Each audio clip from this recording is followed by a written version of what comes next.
Hello, vinyl community.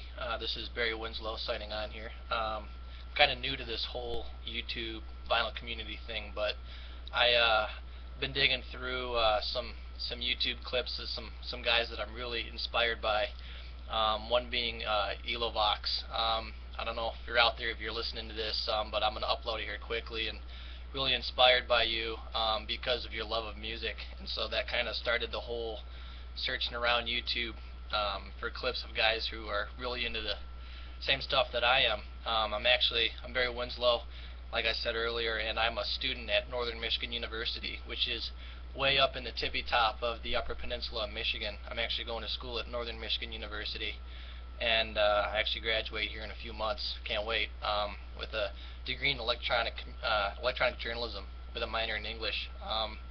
So I kind of knew getting into college that I wanted to follow words and English and writing just because of the love of lyrics and music and poems and all that kind of stuff. So it's kind of the route that I'm going down. But another big shout out to Mr. Hofame, I believe is how you say it. I've watched a ton of your videos and really inspired by your collection as well. So I just wanted to make this my first introduction video. And I'm going to try to put up some information on how to get a hold of me or how I can get a hold of you, so that we can kind of exchange some ideas. And I'm always digging through music. I love all kinds of music, really, besides hip-hop. I'm never, at least haven't really gotten into it yet so far. I'm sure I will here if I listen to it enough. It's kind of like the best music is like black coffee. You don't like it at first, but then the more you listen to it, the more you're like, wow, this is pretty good. So but I just kind of wanted to start off showing you and the rest of the VC basically my favorite album of all time. I've been listening to music forever, like a lot of people have, but I would have to say my biggest influence was my dad. And I remember the first time I ever heard music that I mean, we've always heard music, but the first time that you've heard music and you listened and paid attention to it. And I remember I was in my dad's old Ford Ranger pickup truck, and we were actually on the way back from my cottage, which is in Lower Peninsula, Michigan. But we have a little cottage with 40 acres. I'm big into hunting and fishing and that kind of stuff. But I remember we were on the way back home, and I heard he had a cassette playing in his old Ford Ranger, and it was Steely Dan, Countdown to Ecstasy, and this will always be my favorite album of all time. I am a huge Steely Dan fan, and for somebody who actually just turned 23, you're thinking, dude, why listen to Steely Dan? How do you even know who they are? But this is first U.S. pressing, Steely Dan, Countdown to Ecstasy, 1973. I'll show you the back side here. When they were a five-piece with Fagen and Becker and Denny Dias and James Hodder on the drums, who actually, I think he just died. I don't know if he just died, but I heard he drowned in a swimming pool, which was kind of nuts. I didn't really know that. So then you got Skunk Baxter, one of my all-time favorite guitarists right down here.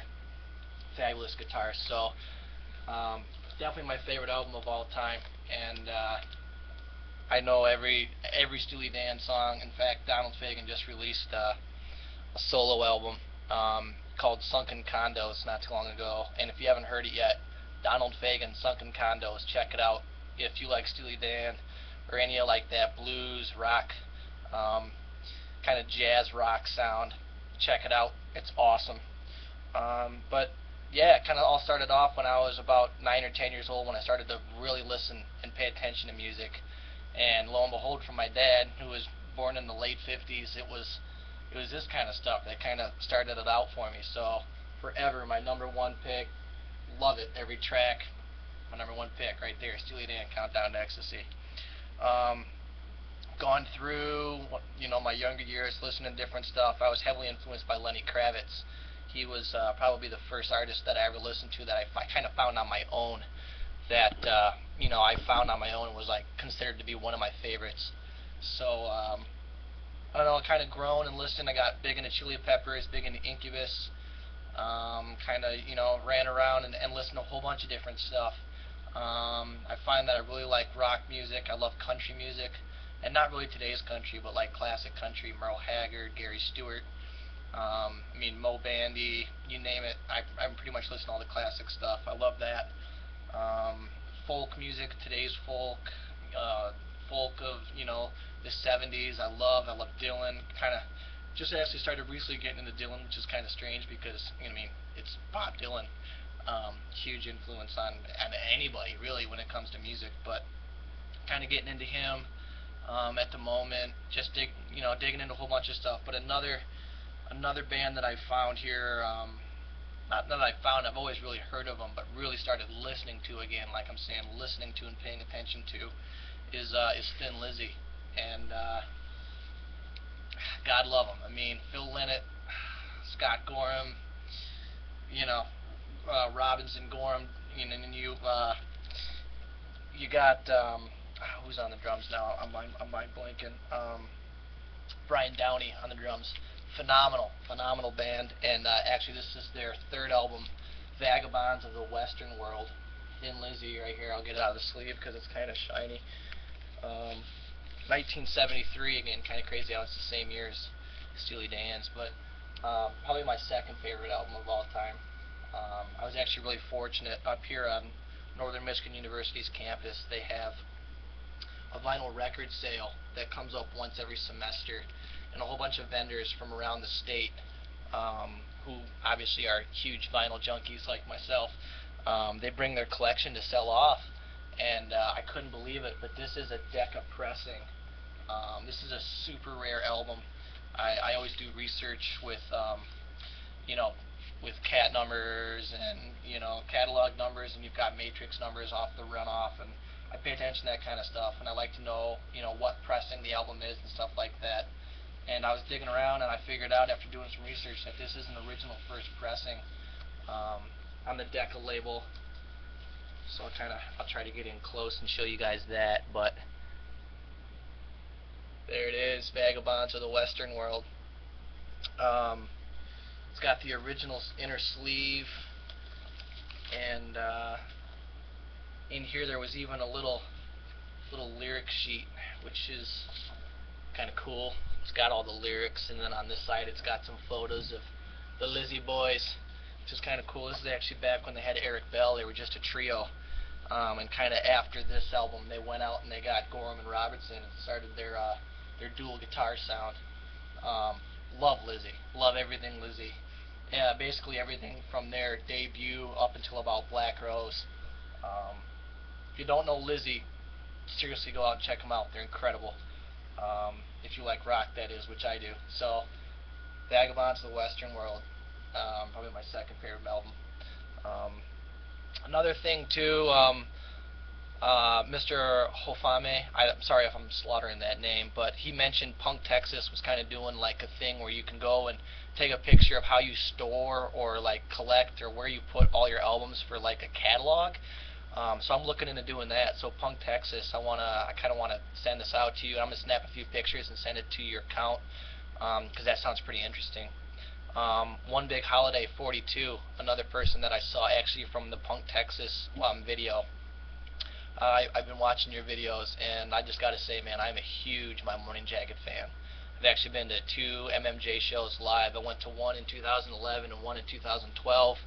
The first one I went to in 2011 was in Rochester Hills at the Meadowbrook Music Fest, and I was front row. And I actually touched Jim James's hand during Wordless Chorus. I'll never forget it. It was incredible. I actually locked on to MMJ in about 2008. And right when they just came out with Evil Urges, and so I mean that album right there blew me away. And so I was like, I actually didn't even really know all that much about One Big Holiday. I mean, obviously it's one of their biggest songs, but I might have heard it on the radio before, but never really like knew, oh yeah, that's MMJ. It was kind of Evil Urges, and so I've kind of dug around from that album and went back, and man, can't say enough about My Morning Jacket, Jim James. Actually, for you, One Big Holiday 42, I didn't know if you knew or not, but Jim James is actually coming out with a solo album. I believe it's called something about like lights and God or something. I forget the name of the album, but go to jimjames.com and check it out. It comes out, I think, February the 5th. Don't quote me on that, but new solo album coming out. I actually heard I downloaded it, and it's incredible. You got to check it out. So yeah, One Big Holiday 42. Big shout out to you, man. Digging it. The rest of your stuff, Wilco, incredible band, like you said. Huge Wilco fan. Whole bunch of good stuff there that you're digging into. So keep digging, man. Keep doing it. Another shout out to Supra West. Supra West. There's a video that you made on how you clean your albums with like a vacuum or whatever. I actually was inspired by that video, and I went out and I bought like a wooden round piece of wood, and I bought a spice thing like the Lazy Susan, I guess you could call it. I got one of those and made my own record cleaning unit, and so that was inspired by you. And I watch your videos all the time. You got a great collection, so keep doing that. And then Crayon Autographs, I believe it is, from Mr. Hofame. I was watching him, and he mentioned your name, so I went into your channel, and you're doing a record of or an album of the week, and so I want to start doing that too. I want to post more videos on this name. And just big shout out to the vinyl community from the Upper Peninsula in Michigan. It's pretty snowy out there today. We probably got to put a snow on the ground right now, but still in school. They didn't cancel school. We got major plows and stuff like that. So, but huge record fan up here, and I just wanted to say word up, and I'd like to be in contact with you guys more often, and love to be digging around and hear what you guys are saying. So much love, peace, take care. I'll be posting again soon. So take care.